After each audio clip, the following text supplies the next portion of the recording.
aka ní òsì kan pé Olóòlù nìbàdàn pé eléégún wọn ló fẹ́ jáde kábíyèsí bàbá Olúbàdàn tó wáyé pé bá ṣe gbọ́ nínú níùsì ní rédíò station tá ti gbọ́ tó wáyé pé bẹ́ẹ̀ lórí abáṣiníkà tún wòye sí lẹ́gbẹ̀ẹ́ mi wípé Olóòlù fẹ́ jáde lọ́jọ́ báyìí báyìí pé torí náà gbogbo obìnrin kí wọ́n má jáde o ní ya 2026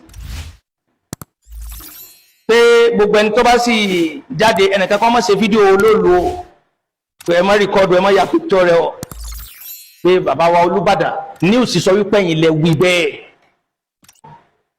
tó Olóòlù bá fẹ́ jáde gẹ́gẹ́ bí ẹ̀sìn títí ẹ̀ àti ìlànà rẹ̀ kò túmọ̀ wípé ká fi create inconvenience fẹ́lómi nínú ayé.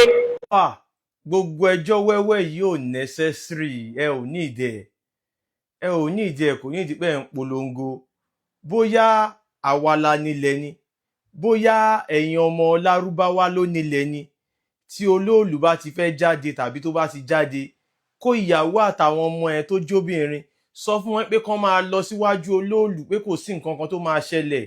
Àáfà gbogbo ariwo tẹ́ ń pa yìí ẹ ò ní ìdí ẹ̀, ẹ gbẹ́kẹ̀ láàlá káwọn ọmọ yín so Kùránì mọ́rùn kán lọ síwájú Olóòlù.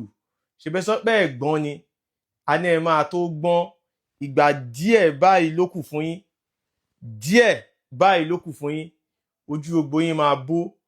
Ẹ̀yin èèyàn wa, nǹkan tí mo fẹ́ kẹ́ ẹ mọ̀ ní pé ẹ̀sìn Islam a ní wọ́n fẹ́ fi gba àṣà àti ìṣe wa ni kí wọ́n da ojú ẹ̀ délẹ̀. Gbogbo àmì ìdánimọ̀ wa kán gbà lọ́wọ́ wa, kán gbé ti Lárúbáwá lé wa lọ́wọ́. Ṣáwa jẹ́ ọmọ Lárúbáwá ni, ṣáà gbé Olóòlù lọ sílẹ̀ Lárúbáwá ni, ṣé orí ilẹ̀ wa la wà? Àfà, orí ilẹ̀ wa la wà, yín lẹ gbé Allah wá láti ilẹ̀ Lárúbáwá. Allah àtẹ̀dẹ̀ gbé wá, wọn ò bí bàbá ẹ̀dá kó sọ pé àwọn nǹkan tá a fẹ́ ṣe lórí ilẹ̀ wa pé a ò lè ṣe, wọn ò bí bàbá Allah dá. Ìgbà díẹ̀ báyìí ló kù fún yín, ẹ ò tí ì mọ nǹkan kan, ẹ ò tí ì rí nǹkan kan, àánú yín dẹ̀ ń ṣe mí. Àáfà, ìgbà díẹ̀ báyìí ló kù fún yín, ojú gbogbo yín máa bó, ẹ máa ríran wò, ẹ mọ̀ wípé ilẹ̀ Yorùbá òun ni wọ́n ń pe ibí kò kí ń ṣe ilẹ̀ Lárúbáwá. Tẹ́ ẹ bá fẹ́ ṣe ẹ̀sìn Islam yín ẹ sì máa gba ilẹ̀ Haúsá lọ. A máa jẹ́ kó yé yín wípé àwa la nílẹ̀, àwa ọmọ kóòtù òjíire, àwa la nílẹ̀, a ò dẹ̀ lè trade àṣà àti ìṣe wa fún anything. Ẹ̀yin èèyàn wa, ṣẹ́rí tí àwọn mùsùlùmí tán bá rápálá wọ ipò agbára, gbogbo àwọn nǹkan yìí ni wọ́n máa parẹ́, wọ́n máa wá gbé ṣẹ̀ríà wá. Tán bá ti wá gbé ṣẹ̀ríà wá, gbogbo àwọn ọmọ Yorùbá ló máa pa ní kọ̀ọ̀kan. Wọ́n máa ń fi ẹ̀sìn Islam gbalẹ̀ ni. Muhammadu tó dá ẹ̀sìn Islam lẹ̀, ó dálẹ̀ kó bá fi gbalẹ̀ ni. Ẹ̀yin èèyàn wa, ẹ jí. Gbogbo nǹkan tá à ń sọ fún yín pátá òdodo ni. Ẹ̀sìn Islam irọ́ lásán ni. Allah ò kì í ṣọlọ́run Olódùmarè. Allah ni ṣìgìdì tí àwọn ọmọ Lárúbáwá ń bọ.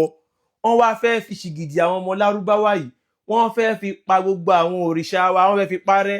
Gbogbo àwọn nǹkan táwa ń ṣe wọ́n fẹ́ fi parẹ́ ká lè bá juwọ́ ju sẹ́ẹ̀lẹ̀ fún Allah ilẹ̀ Lárúbáwá. A lè di ẹrú fún àwọn Lárúbáwá, a lè dẹrú fún àwọn Fúlàní. Gbogbo àwọn àfáà yìí wọ́n máa wá jẹ gàba lé wa lórí. Àwọn àfáà yìí wọn ò mọ nǹkan kan, gbogbo ọpọlọ orí wọn báyìí kòròfo ni. Ìtàn ilẹ̀ Lárúbáwá ló wà ńbẹ̀. Àwa ò dẹ̀ kí ń ṣọmọ Lárúbáwá. Ẹ padà lọ sílé yín, nǹkan tí wọ́n bá ń ṣe ńlé yín ni kẹ́ ẹ lọ máa bá wọn ṣe. Ẹ̀sìn Islam irọ́ lásán ni. Allah òfegè ni. Quran ìtàn ìjàpá àti yánníbo ni. Allah kò kí ń ṣọlọ́run Olódùmarè, èrè lásán ni. Paracetamol 10 naira ó lágbára ju Allah lọ. Mo sọ yìí mo dúró, ó dìgbà.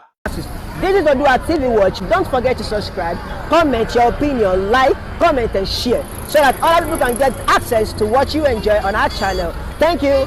We love you.